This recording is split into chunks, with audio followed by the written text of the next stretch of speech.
président Trump au Brexit. Des fois, j'ai l'impression que c'est un seul et même sujet, mais en tout cas, pour tous ceux qui pensaient que l'Angleterre pourrait encore peut-être revenir sur sa décision de sortir de l'Union européenne, ben, il semble qu'ils vont devoir se faire à l'idée parce que la Chambre des communes a donné son feu vert hier à la première ministre Theresa May pour déclencher le processus de sortie de l'Union européenne, le Brexit.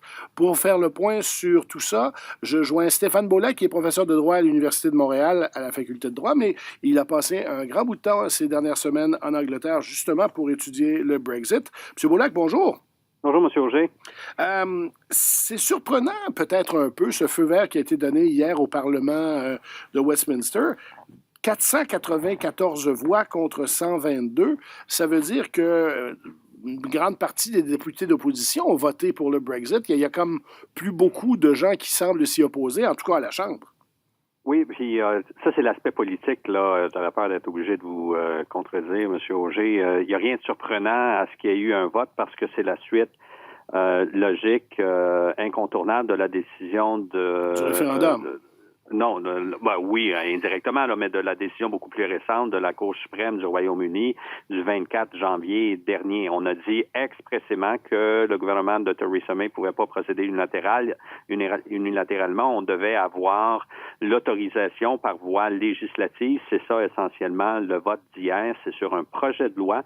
Qu'est-ce qui est surprenant, puis je suis d'accord avec vous, c'est l'aspect politique, c'est que finalement, malgré le fait qu'il y avait à peu près 2/3, semble-t-il, des députés au référendum de juin 2016 opposés au Brexit. Là, maintenant, on voit, de par les chiffres que vous avez énumérés, que la très grande majorité des députés ont voté en faveur de l'autorisation législative pour procéder au déclenchement, c'est le fameux article 50, là, de déclenchement de négociations qui vont durer 2 ans.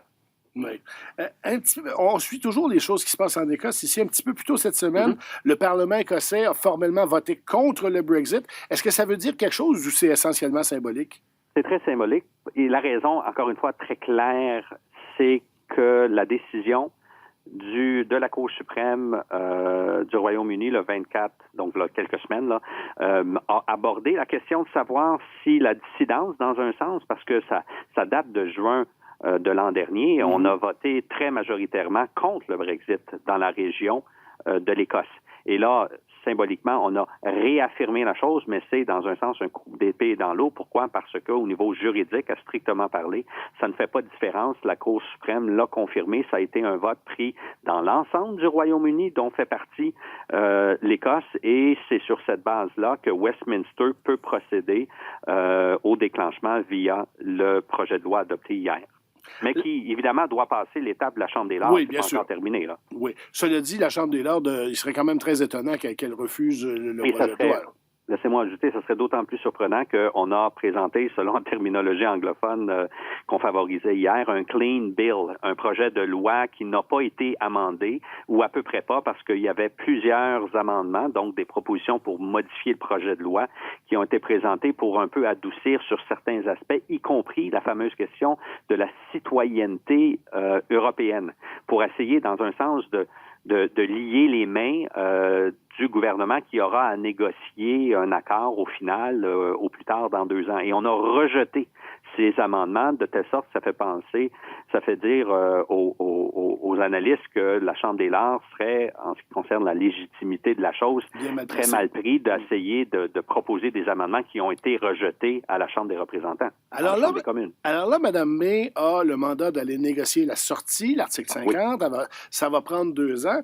Est-ce qu'après ça, il va y avoir une façon quelconque pour les citoyens, pour les parlementaires, pour je ne sais trop qui, de se prononcer sur le résultat de la négociation? Et c'est là que les éternels optimistes contre le Brexit, et il y en a plusieurs, là, on le sait, ont encore une lueur d'espoir. C'est qu'il y a eu un genre de compromis du gouvernement May. Il y a une promesse de revenir au Parlement pour essentiellement faire entériner l'accord final qu'on aura au bout de 2 ans ou au plus tard dans 2 ans. Alors, dans un sens, on a évité, avec cette concession, un genre de chèque en blanc que le Parlement donnerait au gouvernement de Theresa May. Il y a cette promesse de revenir au Parlement pour entériner le tout. Alors, ça fait dire aux gens qu'il y a encore une lueur d'espoir que si, ultimement, on n'est pas d'accord avec le menu détail, on dit souvent le diable est dans les détails, donc dans les détails de l'entente finale, que ça peut rebondir.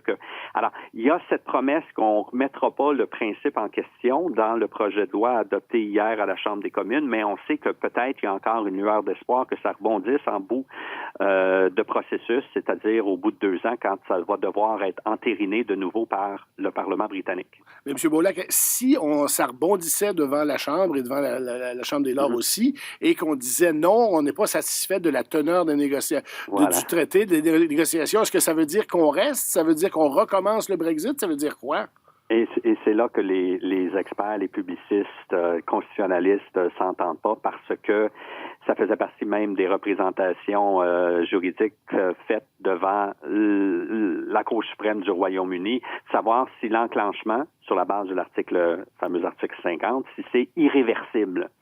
Et dans un sens, on pense que, si vous permettez l'image, qu'on peut pas remettre le dentifrice dans le tube après avoir débuté.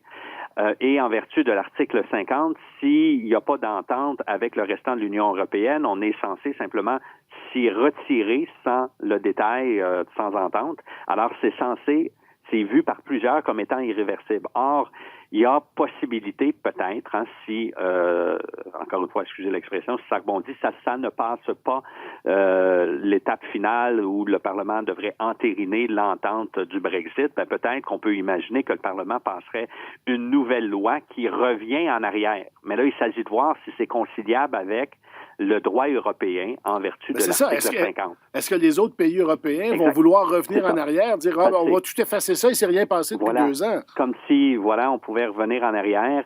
Et c'est là que le concept, sans rentrer dans le détail, là, mais de réciprocité est important de rappeler. Parce que le Royaume-Uni ne décide pas tout seul. Là. C'est par définition, la négociation, ça va se faire entre le Royaume-Uni et les pays de l'Union européenne. Et là, si l'interprétation, la doctrine majoritaire voulant que c'est irréversible, mais après ça, peut-être que l'Union européenne dirait simplement, vous vous en allez tout seul, puis voilà, c'est fini. Stéphane Beaulac, professeur à la Faculté de droit de l'Université de Montréal. On va continuer de suivre ça avec vous. Merci beaucoup. Au plaisir. Au revoir. Très bien. Au revoir.